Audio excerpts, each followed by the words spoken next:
جیسا کہ آپ کا بھی ایک مشن ہے اتحاد امت، الحمدللہ ہم بھی جو 9 سال سے یہ کام کر رہے ہیں، ہمارا بھی بیسک جو ہے موٹو یہی ہے کہ اتحاد امت ہو۔ اس وقت موجودہ صورتحال جو ہے، ہمارے جو عمومی مسالک ہیں ان میں جیسے اہل سنت و اہل حدیث، ان میں اختلاف ہونے کے باوجود اتنا بعد نہیں ہے، اتنی دوری نہیں ہے، لیکن اہل تشیع جو ہیں ان سے بہت زیادہ یہ دوری ہے۔ تو اس وقت آپ سوال یہ ہے کہ اہل سنت اور اہل تشیع میں اتحاد کی کیا سبیل ہو سکتی ہے؟ ایشان بھائی، جیسے اقبال نے کہا تھا نا، گرفتار ہے ابو بکر علی و شعر باز، کہ ابو بکر علی میں جو پھنسے ہوئے نا، کوئی عقل کرو، وہ معاملہ ختم کرو کہ کسی نے اچھا کیا برا اللہ کے ہاں چلے گئے بہت۔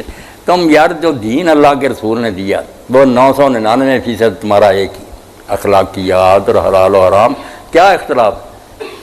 چھوٹے چھوٹے اختلاف اگر نماز میں آپ دیکھ لیں، میں پوری دنیا کے مسلمانوں کو کہتا ہوں، آؤ خدا کے لیے، جو نماز میں ضروری حصے ہیں جن کے بغیر نماز نہیں، جن کو علماء فرض اور واجب کہتے ہیں، وہ دکھاؤ۔ شیعوں کی نماز میں نہیں، مسجد الرحمان کے خارجی جو ہیں ان کی نماز میں نہیں، سنیوں کی نماز میں نہیں، اہل حدیثوں کی نماز میں نہیں۔ اختلاف کن باتوں میں؟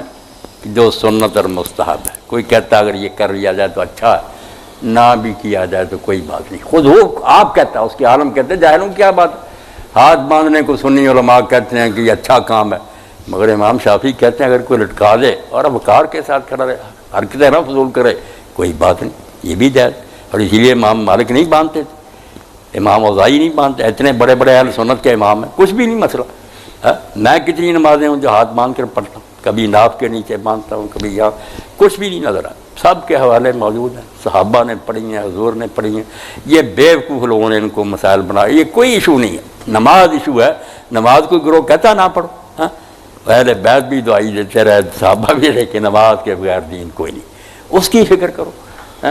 جو اس میں اصل حصے ہیں کہ قیام ہے، فرض نماز کھڑے ہو کر پڑھنی ہوگی، بلا عذر نہیں پڑھ سکتے بھائی، اللہ اکبر سے شروع ہوگی، الحمد شریف پڑھنی ہے، سورت پڑھنی ہے، پھر رکوع کرنا، پھر سیدھے کھڑے ہونا، پھر سجدہ کرنا، درمیان میں بیٹھنا، پھر سجدہ، پھر تشہد بیٹھنا، اور آخر میں السلام علیکم کہنا۔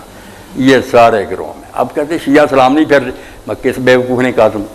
وہ کہتے ہیں عالم ہو آگے تو کہتا السلام علیکم ورحمۃ اللہ وبرکاتہ، اتنا سلام کہتا ہے، تمہارا آدھا ہے اس کے مقابلے۔ اور ہر شیعہ بھی کہتا، صرف تم کہتے ادھر ادھر منہ پھیرے تو پھر سلام ہے، یہ کوئی بات نہیں۔ امام مالک بھی کہتے ہیں کہ ایک ہی سلام ہے، بس سیدھا ہی منہ رکھ کر آپ افریقہ چلے جائیں، وہاں جتنے لیبیا وغیرہ، اگر وہاں تم اہل سنت کے ساتھ ہی پڑھو گے، ہاتھ چھوڑ کر پڑھیں گے، اور آخر میں امام صرف منہ سیدھا رکھ کر رحمۃ اللہ بھی نہیں اس نے کہنا، السلام علیکم، بس نماز ختم ہو جائے۔ واقعی ٹھیک ہے، نماز ختم کرنے کے لیے اتنا کافی ہے، آگے جوں جوں بڑھاتے جائیں گے ثواب زیادہ، مگر السلام علیکم اتنا ہی آپ بھی کبھی کہہ دینا، ٹھیک ہے۔